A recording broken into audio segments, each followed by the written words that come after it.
Joining me in the studio today is not one, but two guests. First up, we have Alex Horrigan. Alex is a content creator, writer, and podcaster, and she's the co-host of the podcast Two Broke Chicks, where they explore life lessons in your 20s. And we're also joined by the lovely Alex Truller. Alex is a certified sex therapist and mental health counsellor. Her practice, The Pleasure Centre, is founded within intersectional feminist and queer theories. Now, guys, we do something very cool on this podcast where we have people from the Talking Frank community send in DMs or questions that they might have. And we've had this one sent in by someone that wants to remain anonymous. But do you guys feel like having a listen and imparting some wisdom? Yeah, let's go. Sure. If at any point you want to jump in, just put your hand up and we'll stop it so we can Okay. chat. Okay. Hey, so a couple of weeks back, I was talking to this girl I met on a dating app, and I hadn't really been on a dating app before because I know I'm not great at talking to people online and also putting a profile together. It just felt cringe. So anyway, I gave it a go and matched with this girl who I actually had a few mutual friends with. We chatted for about a week, and then I asked if she wanted to meet up for coffee. The coffee date was fine, but we were both kind of awkward. Wait, hold on. Is he recording this in a nightclub? Can you hear the can music in the hear that. background? Yeah. Pumping. Pumping. I think that writing a dating app profile is really awkward. But also I don't think there's an art to it. If you saw someone that you fancied on a dating app and you had mutual friends with them, would you match them? Yes. I think it leads to being an awkward encounter if you don't end up staying around. Yeah, because I think if there's mutual friends and I saw them, maybe I would just go to Instagram and like follow them there. Oh. Yes. Rather than go like the long way around. dating app way. Yeah. Yeah. Because I feel like that's easy. You're going to end up there anyway most of the time when you talk to people on a dating app. It's always like, what's your Insta? I'm so bad at this app. So then you always like transition. I agree. And then it just fizzles and dies, and then my Instagram becomes a graveyard for all my failed matches from Hinge. Yeah, yeah. It's pathetic. The DMs are just conversations gone by. Yeah. Yeah. Or then 2 months later you get like them reacting with a fire emoji to your story and you're like, no, back to the graveyard with you. Yes. You're like out. Yes. I just matched to say hi. I'm like, hey, how you doing on Hi, here? do you know Sharon? Yeah, how's Sharon? Oh my God, she's great, isn't she? I went to school with her. Yeah, but I mean, if they're cute, I will, because it's also a point of conversation, Right. Which I find, and also I think as a woman online dating, there's a sense of safety that comes from having mutual friends and kind of semi-knowing someone. That's a very good point. Yeah. So I quite like if I have mutual friends with someone, I'm like, oh, great, this you're not a complete stranger. Yeah. All right, let's see how this turns out. And then after the date, she messaged me to say thanks and sent a few more messages back and forth. But then it kind of just fizzled out. And I don't think much of it, but when I saw a mutual friend of ours a few days later, he told me that she said I ghosted her. To be fair, she didn't send the last message, but I didn't think there was much to reply with. I don't know. Is that a fair call, that ghosting? I have so many thoughts when it comes to the word and the activity of ghosting. I don't think that's ghosting. Nah. I don't think it's ghosting, but I also think the communication could have been better. How so? I think when you're dating, because it's so intentional, right? You've made an arrangement to meet up, you're having back and forth conversation.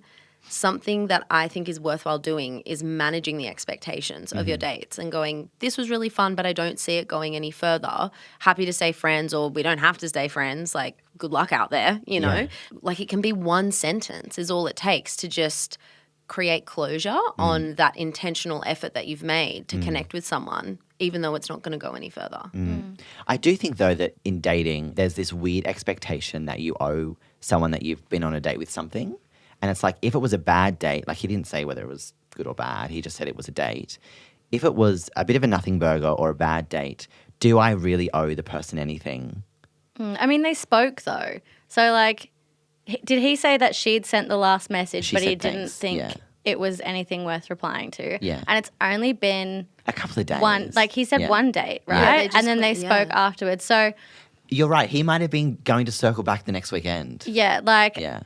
I think as well, like if you send a message that, you know, doesn't really give the person much to reply to, you kind of also have to think it takes two to tango. You know, like you can't expect someone to carry the conversation the whole time. Yeah. And like he might have thought by the sounds of it that she wasn't really that keen. It sounded like it fizzled. I think as well there's maybe a little bit of a timeline that ghosting becomes applicable. If it's like 3 dates in, Absolutely. then Yeah. it's like, I do think even if it is a first date and you're not keen, you should still send a message. I think it's so weird those people that go on a date, don't like it, and then unmatch, and that's it. Oh my God, yeah. Like, that's a weird vibe. I agree, because if there's conversation after the date, that's either going to go one of two ways. It either leads to a next date or it doesn't. And I think it's fine either way to be like, should we catch up again? Or, hey, that was nice meeting you, but I don't think this is going to go any further. Yeah. But I don't think there's a timeline for ghosting. I think you can ghost from the beginning.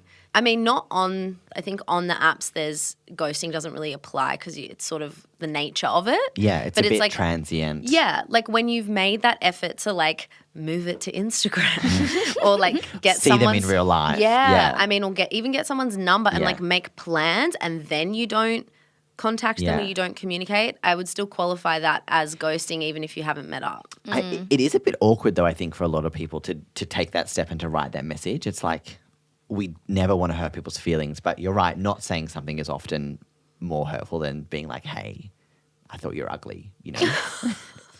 Or like, I didn't really like you, you know? Your jokes were really bad and you didn't make me laugh. I mean, So, I've got that message so many times. I think we've all You're gotten not the funny. message and sent it. Yeah. And like the thing as well with online dating, it kind of increases and takes away that fear of rejection. Like because as well that's literally what you're doing on dating apps. You're either rejecting people or accepting them and then waiting to see whether they accept you or reject you. Yeah.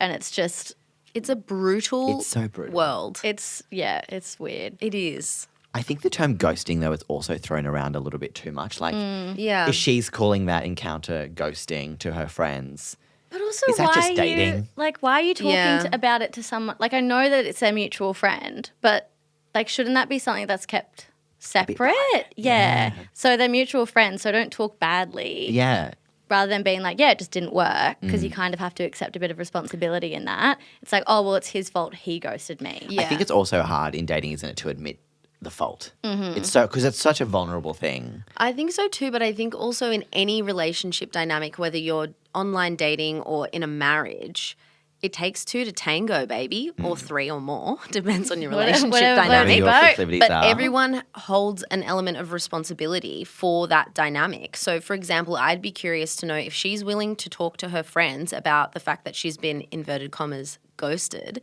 Why is it that she's not taken responsibility to message him and say, okay, just clarifying, has this fizzled? Totally. Did he ghost her? I'm going to say no, he didn't ghost her, but he did make a good decision by sending a DM to us in a nightclub.